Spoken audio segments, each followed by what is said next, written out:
Hello class 10th। आज हम poem करने वाले हैं Stopping by woods on a snowy Evening by Robert Frost. In this poem जो पोएट है रॉबर्ट फ्रॉस्ट वो डिस्क्राइब करते हैं एक इंसिडेंट जो उनके साथ हुआ था एक स्नोई इवनिंग को। एज अ ट्रैवलर, एक यात्री के तौर पर जो पोएट है वे काफ़ी अच्छी अच्छी सुंदर जगहों पर जाया करते थे और ऐसी एक जगह थी, एक सुंदर जंगल जहाँ पे बर्फ़ गिर रही थी। उसी के आधार पर उन्होंने ये पोएम लिखी है। Let's start reading the poem. Whose woods these are, I think I know. His house is in the village, though. He will not see me stopping here to watch his woods filled up with snow. First stanza में poet कहते हैं Whose woods are these, I think I know. यहाँ पे हमें ध्यान देना है कि फर्स्ट स्टैंजा में एक फिगर ऑफ स्पीच का इस्तेमाल किया गया है, वो है सिनेक्डिकी। सिनेक्डिकी का मतलब होता है जब हम एक छोटे पार्ट को लेके एक बड़े क्वांटिटी को दिखाते हैं तो उसे कहते हैं सिनेक्डिकी। जैसे यहाँ पे वुड यूज़ किया है पूरे जंगल को दिखाने के लिए, उसे कहते हैं सिनेक्डिकी। तो पोएट कहते हैं ये किसके जंगल है, आई थिंक आई नो, शायद मुझे पता है। His house is in the village दो, और जिसके जंगल है शायद उसका घर गाँव में है। He will not see me stopping here to watch his woods filled up with snow. और अगर मैं यहाँ थोड़ी देर के लिए रुक भी जाऊँ तो उसे पता नहीं चलेगा क्योंकि यहाँ पे उसके जंगल में काफ़ी बर्फ़ भरी हुई है। तो हमने देखा कि एक फिगर ऑफ स्पीच हो गया सिनेक्डिकी और दूसरा है alliteration, repetition of same sound. Watch woods, जब व वाला साउंड रिपीट हो रहा है तो वो गया एलिटरेशन। एक और हम बात करें तो फिगर ऑफ स्पीच यहाँ पे आता है imagery. Woods filled up with snow जब हम बोलते हैं तो हमारे दिमाग में एक इमेज आती है कि जंगल में काफ़ी बर्फ़ है चारों ओर, तो उसे कहते हैं इमेजरी। इस स्टैंजा के राइम स्कीम की बात की जाए तो वो है ए, जैसे कि नो दो स्नो, तो ए, और हियर राइम नहीं होता तो वो है B. Let's go to the second stanza. My little horse must think it queer to stop without farm house near between the woods and a frozen lake the darkest evening of the year. अब यहाँ ध्यान देते हैं, my little horse must think it queer, मतलब यहाँ पे poet कह रहे हैं कि घोड़े को लगता होगा कि थोड़ा विचित्र है, पर घोड़ा सोच सकता है क्या, नहीं। तो यहाँ पे इसे हम कहेंगे पर्सोनिफिकेशन। पोएट ने घोड़े को ह्यूमन लाइक क्वालिटीज़ दी है सोचने की, तो ये हो गया पर्सोनिफिकेशन। क्वियर का मतलब होता है स्ट्रेंज, विचित्र। उसे क्या अजीब लग रहा होगा, उसे लग रहा होगा कि कितना अजीब है कि जो राइडर है उसका, जो पोएट है, वो आसपास फार्म हाउस न होते हुए भी रुक गया है। कहाँ रुक गया है, between the woods and the frozen lake. तो ये हो गया कहाँ रुका है, वुड्स और फ्रोजन लेक के बीच में, और कब, the darkest evening of the year. तो यहाँ ये जो लाइंस है ये हमें पोएम की सेटिंग बताती है। सेटिंग क्या होती है, प्लेस और टाइम। प्लेस कहाँ है, between the woods and frozen lake, और टाइम क्या है, darkest evening of the year. इस स्टैंजा की हम राइम स्कीम थोड़ा ध्यान से देखेंगे। अगर आप यहाँ देखें तो पिछले स्टैंजा का जो थर्ड लाइन है और इस स्टैंजा का जो फर्स्ट लाइन है, उनके एंड के जो दो वर्ड्स है वो राइम होते हैं, हियर और क्वियर। तो यहाँ पे रॉबर्ट फ्रॉस्ट ने इस पोएम में काफ़ी स्मार्टली राइम स्कीम यूज़ की है, जो है ए, और सेकंड स्टैंजा जो है उसका first is rhyming with the B. तो हियर, क्वियर, नियर, ईयर, ये सब राइम होता है। अब सेकंड स्टैंजा का अगर आप खुद में राइम स्कीम देखो तो वो है क्वियर, नियर, ईयर, और बीच में लेक है, तो इसका भी राइम हो जाता है ए।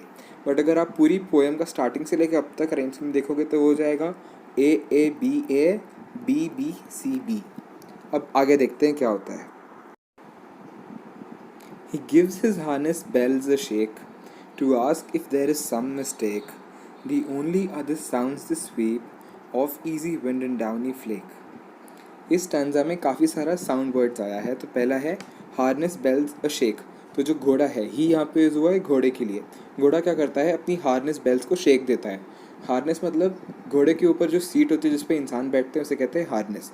तो जो घोड़ा है वो अपनी हार्नेस बेल्स को शेक देता है, तो उसकी साउंड आ रही, तो हो गया ओनोमैटोपिया। अब हार्नेस बेल्स को शेक देके घोड़ा क्या कहना चाहता है, वो पूछना चाहता है if there is some mistake, कि कुछ गलती हो गई है क्या, यहाँ कैसे रुक गए हैं, ऐसा वो घोड़े ने पूछा। और क्या कहते हैं poet, the poet says the only other sound, और हार्नेस बेल को छोड़ के अगर और कोई आवाज़ आती है तो आवाज़ क्या है, the sound sweep of easy wind and downy flake, मतलब धीरे हवा चलने की आवाज़ आ रही है। और डाउनी फ्लेक मतलब soft feather like snow flakes falling, जब छोटे छोटे बर्फ़ के कण आसमान से धरती पे गिरते हैं तो उसे कहते हैं डाउनी फ्लेक। मतलब यहाँ पे दो आवाज़ें आ रही है, पहली हार्नेस बेल्स और दूसरी ईजी विंड डाउनी फ्लेक की। इस स्टैंजा का राइम स्कीम देखें तो ये राइम होता है पिछले स्टैंजा का थर्ड लाइन और इस स्टैंजा का फर्स्ट लाइन राइम होता है लेक और शेक। ठीक है, अब यहाँ पे हम ध्यान देंगे तो इस स्टैंजा में भी वापस अपने आप में राइम है A कैसे, शेक, मिस्टेक, फ्लेक, ये अपने आप में राइम होता है। बट ये राइम होता है पिछले स्टैंजा के थर्ड लाइन लेक के साथ भी। तो अब तक का अगर हम राइम स्कीम देखें तो वो है A B C D sweep और वापस C। Let's go on to the last stanza. ये स्टैंजा सबसे इंपॉर्टेंट है इस पोएम में। The woods are lovely, dark and deep, but I have promises to keep, and miles to go before I sleep, and miles to go before I sleep.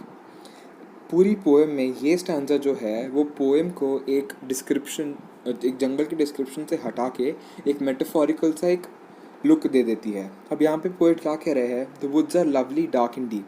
तो यहाँ बता रहे हैं कि जो वुड्स है, जो जंगल है वो कैसा है, लवली, बहुत सुंदर है, डार्क एंड डीप, घना है, सुंदर है, गहरा है, but I have promises to keep. जब कहीं बट आ जाता है तो यहाँ पे वो इंडिकेट करता है कि जो जंगल है वो काफ़ी सुंदर है, पर पोएट वहाँ रुक सकते हैं क्या, नहीं रुक सकते। क्यों? Because he has promises to keep, उन्होंने किसी को कुछ वादे किए हैं। And this is the central theme of the poem. What is the theme of the poem? The theme of the poem is many times a human goes into the lap of nature where he finds nature very beautiful, pleasing, and wants to stay there for a very long time. But because the human has the pull of obligation, मतलब उसने किसी को कुछ वादे किए होते हैं या फिर कुछ काम का प्रेशर होता है जिसके कारण एक इंसान ज़्यादा देर तक नेचर को एंजॉय नहीं कर सकता। तो ठीक है, यहाँ पे आपको कुछ कीवर्ड्स याद रखने हैं, जैसे कि द पुल ऑफ ऑब्लिगेशन, कर्तव्य का खिंचाव। जो आपके कर्तव्य होते हैं वो आपको ज़्यादा कुछ इन्जॉय करने कभी कभी नहीं देते हैं। और लास्ट टू लाइन्स देखते हैं, and miles to go before I sleep, and miles to go before I sleep. These two lines are in repetition and these are metaphor. यहाँ पे क्या है, माइल्स का मतलब होता है अचीवमेंट या फिर journey of life, and sleep is the final sleep, death. तो पोएट कह रहे हैं कि काफ़ी बार ज़िंदगी में ऐसा होता है कि आपको लगेगा कि कितना अच्छा समय चल रहा है, कितनी अच्छी जगह है, ऐसा करते यहीं रुक जाते हैं। But because you have obligations, क्योंकि आपके कुछ कर्तव्य हैं, कुछ प्रोमिसेस हैं, इसलिए you can not be there for ever and you have to go miles before you sleep. और एक इंसान को मरने से पहले, फाइनल स्लीप से पहले माइल्स, अनेक लंबी दूरियां तय करनी होती है, अलग अलग मुकाम हासिल करने होते हैं इसके पहले कि वो फाइनली सो सके। अगर हम ध्यान से देखेंगे तो इस स्टैंजा का राइम स्कीम बाकी पूरी पोएम से अलग है। शायद ये एक तरीका है बताने का कि ये जो स्टैंजा है वो सिर्फ डिस्क्रिप्टिव नहीं है बट मेटाफोरिकल भी है। इस पूरे स्टैंजा में जो वर्ड है, राइम स्कीम है, that rhymes with the word at the end of the third line of the last stanza. पिछले स्टैंजा के थर्ड लाइन का जो लास्ट वर्ड है स्वीप, उससे ये पूरा स्टैंजा राइम करता है, डीप, कीप, स्लीप, स्लीप। तो ये इसकी राइम स्कीम पूरी पोएम से अलग है, वो है डी। अब बात करते हैं हम पोइट्री अप्रिसिएशन की। पोइट्री अप्रिसिएशन का फर्स्ट पॉइंट होता है title of the poem, that is stopping by woods on a snowy evening. Second point, poet is Robert Frost. Third idea is the rhyme scheme. Rhyme scheme जब हम बोले तो you have to explain कि in all the stanzas the rhyme scheme is A, but for the next stanza, the rhyme is decided by the end rhyme of the third line of the previous stanza. तो अगर जैसे हम second stanza की बात करें तो इसका rhyme कहाँ से आता है, फर्स्ट स्टैंजा के थर्ड लाइन के जो राइम है उससे सेकेंड स्टैंजा का राइम आता है। This you will have to explain.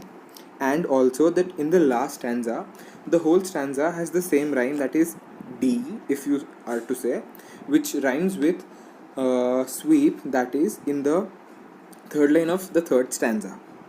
Now the next point is the theme or the central idea. The theme or the central idea, as I told you, is this little incident in this poem where Robert Frost talks about stopping in a very beautiful natural place, and he wants to stay there for a long time, but because he has the pull of obligation he has to go back, and that is what life does. It does not let you be in one place for a very long time. Next we come to the figures of speech in the poem. अगर हम देखें तो हमारे पास क्या क्या figures of speech है. हमारे पास यहाँ पे है alliteration, synecdoche, personification, onomatopoeia, repetition.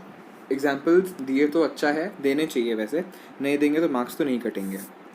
Next point is special feature. Here you can talk about the type of poem.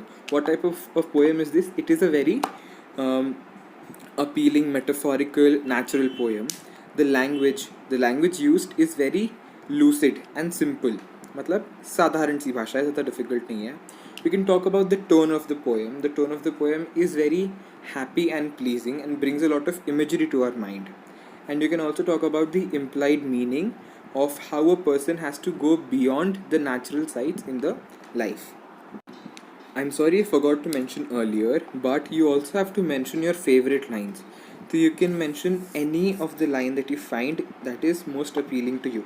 जैसे for me, of course, the last two lines are very important and appealing. So my favorite line is going to be miles to go before I sleep. Okay. You also have to talk about why you like or dislike the poem. So you can say, by the medium of this poem, Robert Frost has conveyed a very important point that we need to go on however appealing our current situation looks like. मतलब हमारी वर्तमान की परिस्थिति कितनी भी आकर्षक क्यों ना लगे, हमें उसको भुला के आगे बढ़ते रहना पड़ता है. Why? Because of the pull of obligation. क्योंकि हमारे कुछ कर्तव्य हैं जिनके ओर हम हमारा मुंह नहीं मोड़ सकते. Thank you.